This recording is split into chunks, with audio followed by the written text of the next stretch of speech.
नमस्ते संगत जी। गुरु जी की कृपा से मैं सत्संग शेयर करूंगी। ये सत्संग है बहुत आई वांट टू से ओवर 20 इयर्स पहले का। 2004 की बात है। I was expecting and when I was expecting I was actually in Africa. Ghana Africa में जगह है। तो जब मेरे पेरेंट्स को ये गुड न्यूज़ मिली तो वो ऑब्वियसली गुरुजी के साथ शेयर करना चाहते थे, तो वो गुरुजी को बताने जब ये बात गए and my dad made a mention कि मेरी जो छोटी बेटी है आरती वो घाना में है and in a Punjabi accent he said Africa and then Guruji just looked at him and he said तो चलो जनरल कपूर तुसी घुमाओ America. So, in your logical mind ये लगता है that why is Guruji sending me to America? मैं तो ये बोल रहा हूँ कि मेरी daughter is in Africa. And then my dad repeated again कि मेरी छोटी लड़की वो अफ्रीका घाना में है.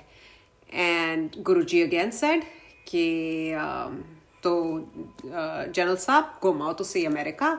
And he basically said that both my parents should go. So जब वो आज्ञा लेके निकले वहाँ से तो they were like very perplexed कि हमने तो गुरुजी को ये बताया कि Aarti is on the family way and she's in Africa, but Guruji keeps saying America चले जाओ. And back then my dad didn't even have a passport because he'd retired from the Indian Army, and while you're in the army you carry a diplomatic passport, and once you retire you surrender that to the government of India.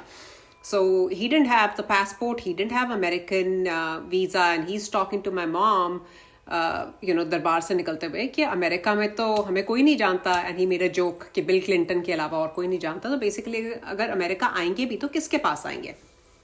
But आप ये देखिए that back then we did not know that we'll actually come here.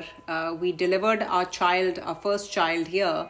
And then Guruji had said something very interesting जो उस time बात समझ नहीं आई लेकिन अब समझ आती है when we look back. He said, general Kapoor America चलो और आगे भी उत्थों ही जाना है. Now we understand that in 2021 when my father came here and he passed away in May, he passed away from America. तो संगत जी कहने का तात्पर्य ये कि अगर हम जानी जान के शरण में बैठे हैं जिनको आगे 20 साल आगे क्या होने वाला है वो उनको पता है, तो हमें क्या लगता है उनको हमारे आज की रोजमर्रा में क्या चल रहा है ये नहीं पता होगा. तो जब हम गुरुजी की चरनी हैं और अगर हमें विश्वास है तो फिक्र किस चीज का. शुक्र ही करते हैं ना संगत जी. जय गुरुजी.